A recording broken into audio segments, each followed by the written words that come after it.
Sa ngalan ng pamahalaan ng Pilipinas at ng Embahada ng Pilipinas dito sa Kuwait, taos-puso po naming binabati ang kanyang kamahalan, Amir Sheikh Mishal Al-Ahmad Al-Jaber Al-Sabah at ang kanyang kamahalan, Crown Prince Sheikh Sabah Al-Khaled Al-Hamad Al-Mubarak Al-Sabah at ang mga mamamayan ng Estado ng Kuwait sa pagdiriwang ng National Day at Liberation Day.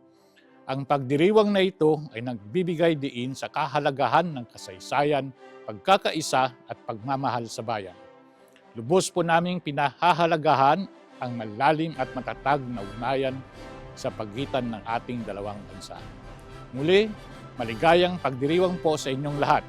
Naway magpapatuloy ang kapayapaan, kasaganaan at tagumpay ng Kuwait.